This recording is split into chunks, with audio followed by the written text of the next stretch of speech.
Teal Swan released a video this week, along with her usual weekly release, and this video talked about her official, quote-unquote official, stance on suicide. This video is interesting for a number of reasons. It's fascinating for a number of reasons, not least of all why it exists at all. Today I'm going to unpack the video and show you why I think it is sorely lacking. I'm going to separate this video into two main sections, one on congruence and one on authority.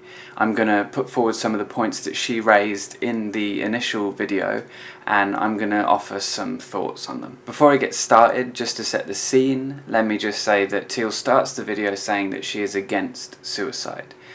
I'd expect nothing less, and I expected nothing less when I heard this video had gone up. It's the correct answer, right? It's the correct side to come down on. It's one that she'll stick to henceforth, probably. She says that suicide isn't the answer, and my ultimate goal is to help people who are feeling suicidal to get back in touch with the feeling that their life is worth living. She says that this is why she made her initial video on suicide. So a point that was raised for me in a recent interview I did with another former Tealer was that of congruence. Do Teal's words and actions align? And I'd like to add to that point whether or not her actual teaching is congruent within itself. To me, this is as much an issue of integrity and the cohesiveness of Teal's body of work as a whole, as well as her character as a leader. In this video, Teal refers to her initial video on suicide often, and the opening moments of that video has a bit of text at the beginning that says, "This program was created for the purpose of providing educational information.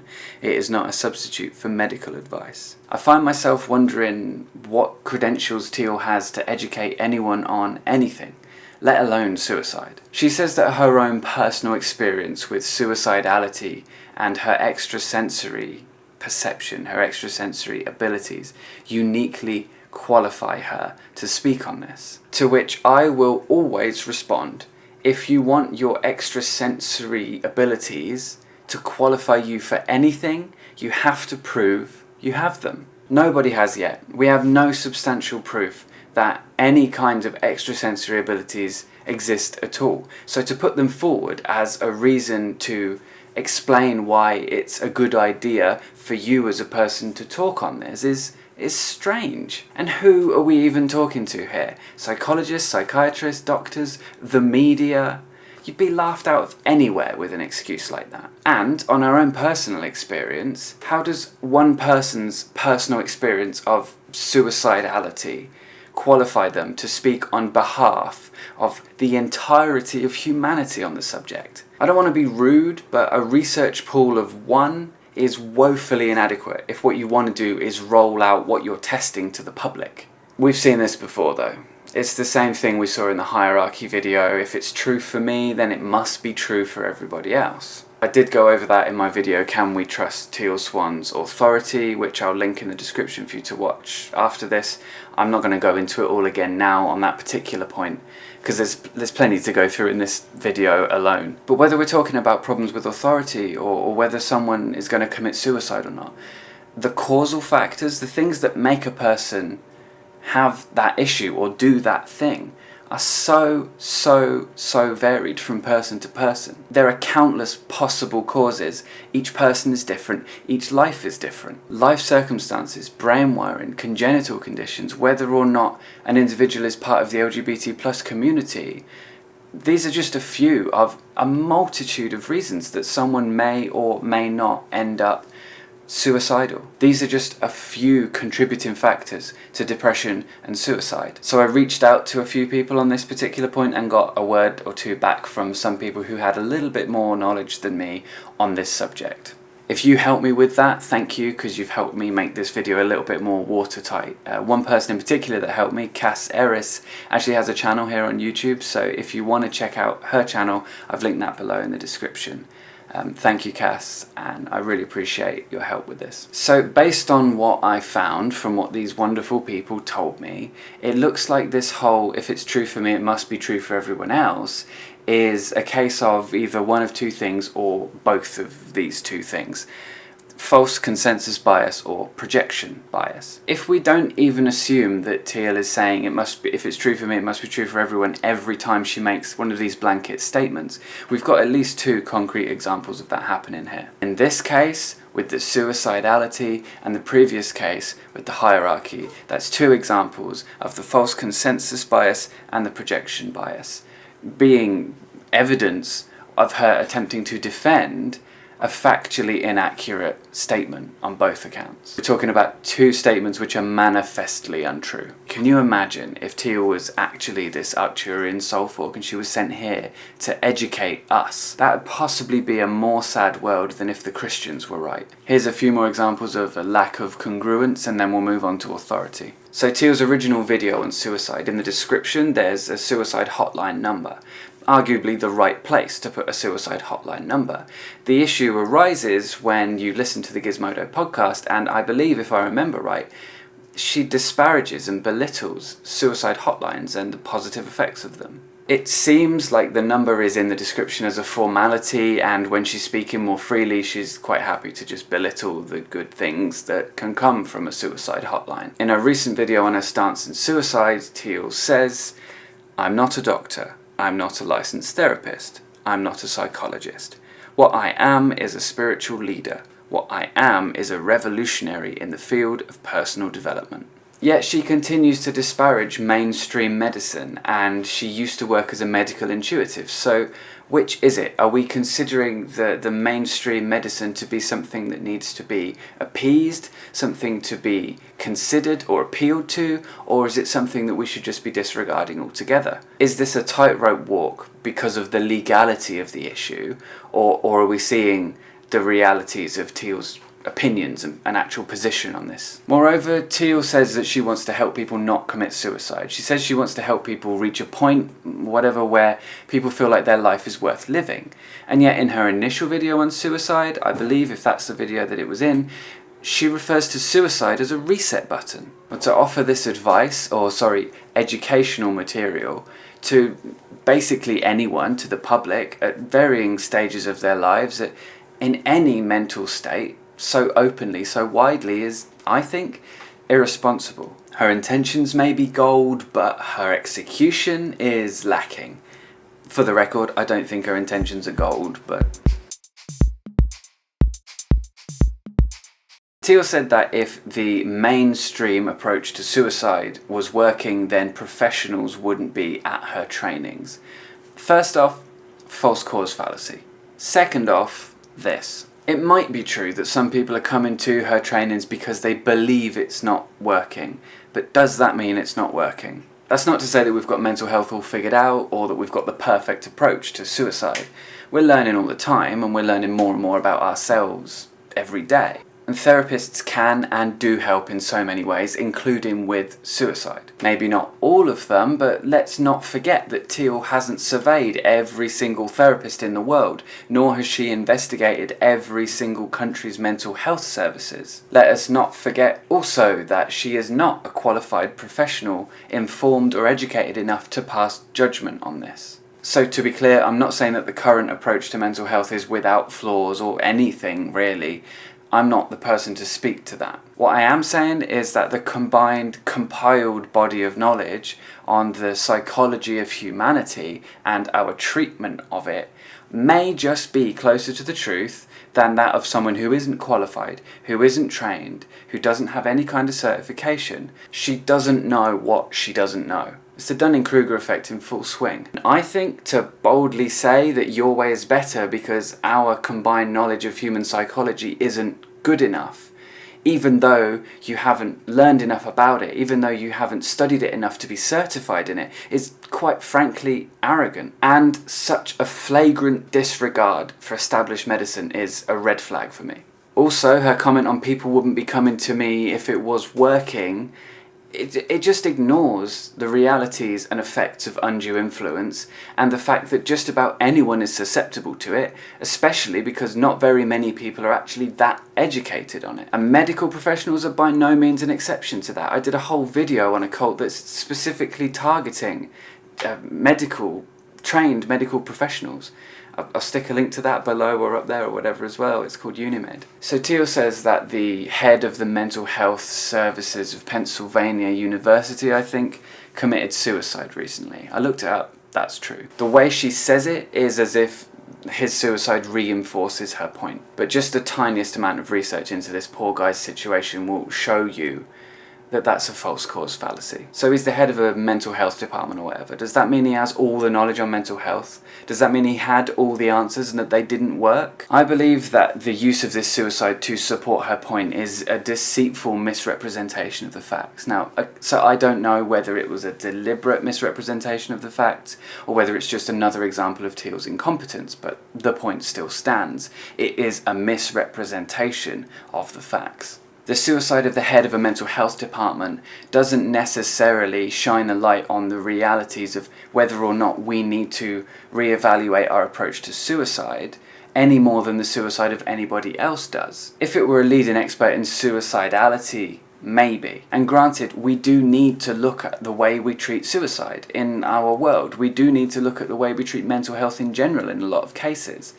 But I don't think any one person's suicide, at least this guy's suicide, I don't think that gives that need any greater weight than if it was anybody else. No suicide is more a reason to reevaluate the way we look at suicide than another. They're all reasons to do that. Does this mean Teal has the answers? No. Does this mean people are looking for answers?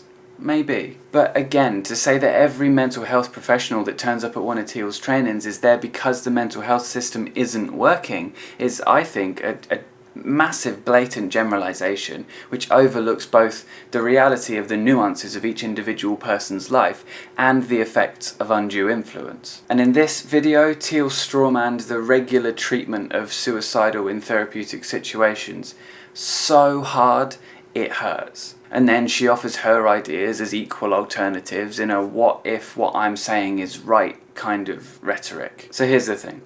Training without the necessary knowledge to have an informed perspective on this, teaching without any qualifications to do so, is not the way to change the world. That is how scams work. Now, I'm not saying Teal or Blake or anyone are a scam artist, but what I am saying is that the more I look at what they're doing, the more I listen to what they're saying, the more it starts to look like we're looking at a scam. But then I'm not an expert on scams, that's just my opinion, so make of it what you will. Moving on, Teal says that she's terrified that anyone who's not a professional will be told that they can't speak on depression and mental health issues. I gotta say, that sounds a little strawman-y too. I mean, conversations among friends, obviously fine, I imagine that's not what she meant. Unless one of those people is saying that they have some kind of God-given knowledge on a thing, that's where things get iffy, right? If no one is making claims that they have the be-all and end-all answers on something, or if no one is falsely claiming that they have knowledge on something, then it is just people chatting. But the moment you get up on stage, the moment you start stating your opinions and your beliefs as fact, that's when you're on iffy ground. That's not a nice lesson to learn the hard way, I know. And when you're on stage, that ice gets even thinner when you start saying that you have supernatural powers or something, access to knowledge no one else has, and that means you know more than everyone else as a consequence. Do you see why I call this a cult? I can't remember the last time that I saw someone up on a stage talking about the human mind or psychology or something like that, saying that the reason that they think their hypothesis is valid is because they have extrasensory gifts that uniquely qualify them to talk on it. If Freud was a medium, if Jung was an Arcturian soulfork, we would still need them to be educated and qualified. We would still need them to be able to produce well-founded, considered studies. We would need results. It's not enough to say that you're uniquely qualified because you have some superpowers. But let's not forget this gem. Back to this quote again. I'm not a doctor, I'm not a licensed therapist, I'm not a psychologist. What I am is a spiritual leader. What I am is a revolutionary in the field of personal development. So basically the rules don't apply, it seems. Do we think Teal understands why we have the systems in place that we have? The blind spot is vast here. Another quote. While I can absolutely appreciate the risk of people who don't know what they're doing things that cause more harm, it terrifies me that we're trying to limit the field only to certain people being legally allowed to talk about the subjects. I don't think we're starting to do that. I think that is the way that things are and have been for quite a long time as far as I'm aware. But there's a few things that she's implying here. One, that she does know what she's doing. Two, that the crime is only speaking about things like depression rather than developing, practicing, and then teaching an unproven therapy method and then going out and using that with suicidal patients. I'm not going to bother going over her credentials again here. I think we've established the fact that she doesn't have any in this regard. And three, that there's no good reason to limit who is allowed to speak on this with any authority. Now, I don't know whether she's supposed to be the exception to this rule or whether she's speaking generally. It's hard to tell at this point. But again, if you're saying that you have some authority on this and you're speaking on it, and you don't have the certifications, if you don't have something that proves that you can talk about it, other than extrasensory abilities, which you can't prove exist, yes, there's going to be an issue. Otherwise, anyone can just bowl up on stage and say any old thing and demand to be listened to because they think they've got the authority. Now, her first argument in defence of this obviously flawed point is the mind-body problem. Which came first, the mind or the body? Now, that, I think, is a red herring, and I'm not going to go into it in this video. I think I could probably do a whole other video on it, maybe. I did write a few notes, but yeah, it's irrelevant to this whole topic, so I'm just going to skip over that and move on. So, moving swiftly on, Teal says that the entire mental health field is backward and offers no citations for that claim. Then she draws a comparison between bloodletting way back when and the current mental health field, and says that the damage of the current mental health field is tantamount to bloodletting. Make of that what you will. It doesn't erase any of the other points I've made here, though, I don't think. Then she says that people like her are going to get in trouble for expressing their opinions because they're not qualified. What she fails to recognise, however, is the difference between stating an opinion and stating an opinion as fact, and then going on stage and stating an opinion as fact and claiming that the reason that that opinion is fact, basically, is because she has extrasensory abilities. Things get iffy when you say that you're a revolutionary or an Arcturian soulfolk here to be listened to by basically everyone. Even the opinions of a revolutionary Arcturian soulfolk here to be listened to by basically everyone seem to have more weight than that of the average person. So by positioning yourself in that way, to say it's just my opinion kinda doesn't wash.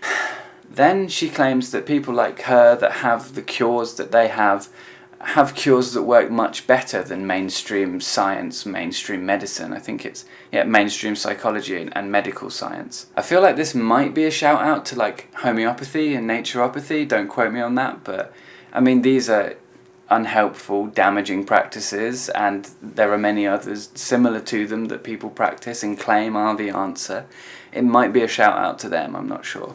But in my mind, to claim that anything works better than established medicine without it going through the necessary clinical trials that any tested medicine goes through in order to be rolled out to the public is a little over-enthusiastic. How can you know?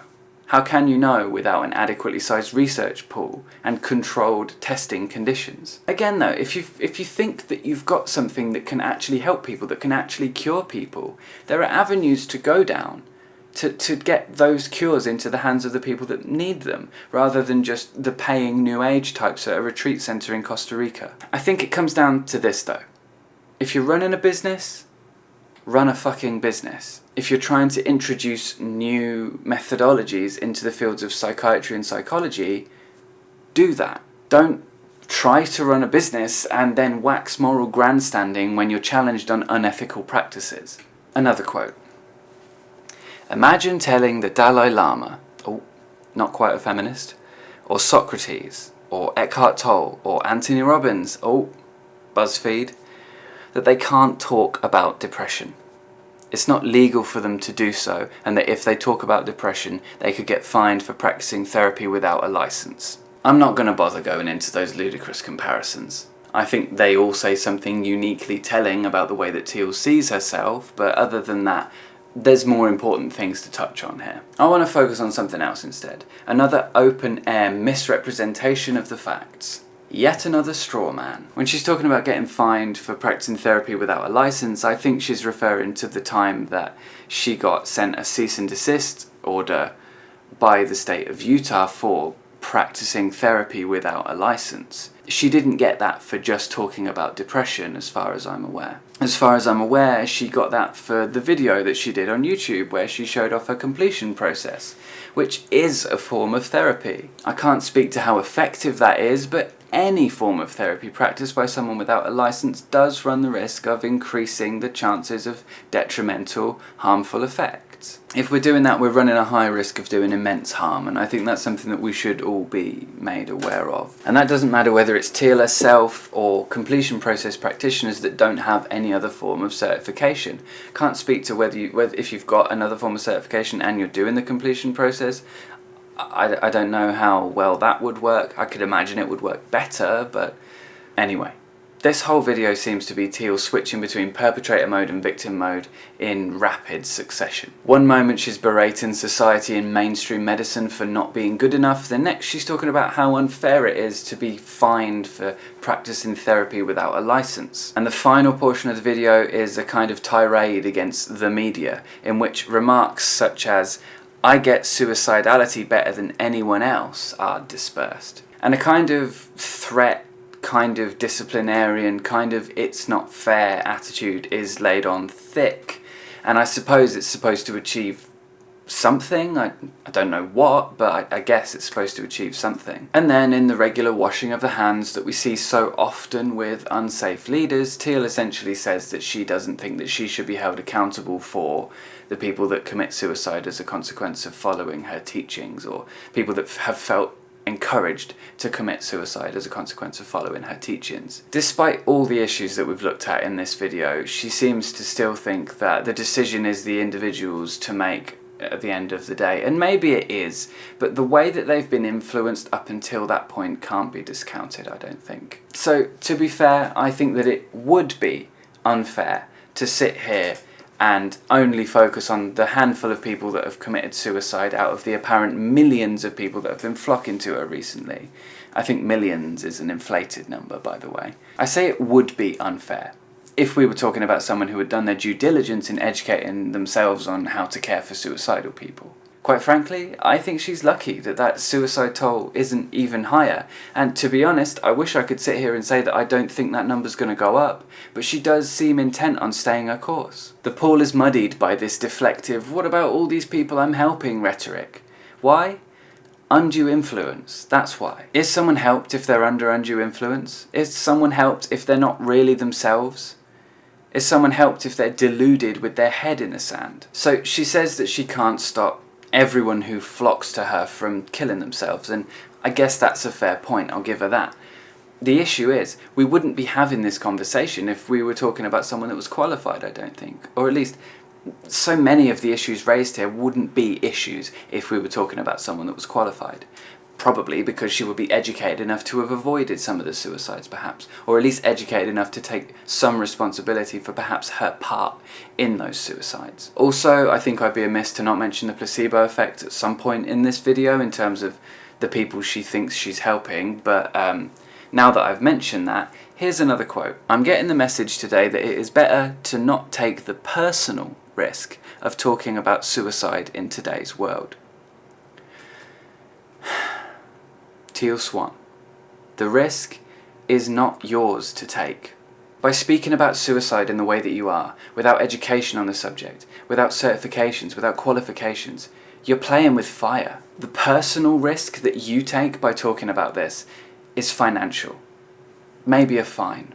The risk you're taking on behalf of the people that listen to you is whether or not they listen to what you're saying, whether or not they take your uneducated advice, and whether or not they feel encouraged to kill themselves. If it's so important to talk about suicide, take some of that money that you're earning from all these millions of people, pop along to a university, get yourself an education, and then, and only then, if what you now believe still stands up based on what you've learned in these universities or in this university, then use your credentials to do some fucking good in the world. Use the proper avenues and do some good. If you are right about this, you can make that happen.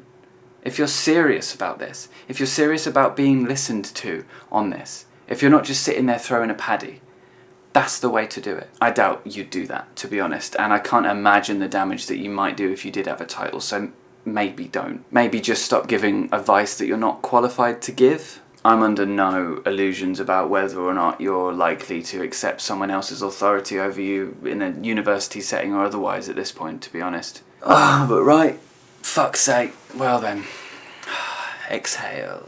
If you're a Tealer and you've watched this whole video, thank you for listening to the other side, genuinely. I would also encourage you to look at Stephen Hassan's bite model. I've put a link to that below, and you can literally just Google bite model and it will come up. The bite model looks at how cults work and how undue influence works. I'm not gonna say that you should believe that this is a cult. I think it is, but you making your own mind up is the most important thing. Just know that I get where you're at because I've been there, and from where I am now, having been through it, I believe that there may be more to this than you might be aware of right now. Worst case scenario, you look at the bite model and it's actually right, and now you've got to reevaluate a few things. Honestly, that is better, I think, than actually being in a cult and not realising it, if that is what this is and you realise that that is what this is. And for everyone else, thank you for watching. As normal, if you want to get in touch with me, you can do that. All my normal social media is below, along with my Patreon. If you'd like to support this channel and help me keep making the kinds of videos that I make, then becoming a patron's probably the best way to do that. While we're on Patreon, I want to say a massive thank you to Manau for being my first patron. Thank you, Manau, you're a star. If you got something from this video, please don't forget to hit the like button, and if you want to see more from me and videos like this, then please subscribe and hit the bell. And on that note, I'll say thank you again for watching, and I will see you in the next one.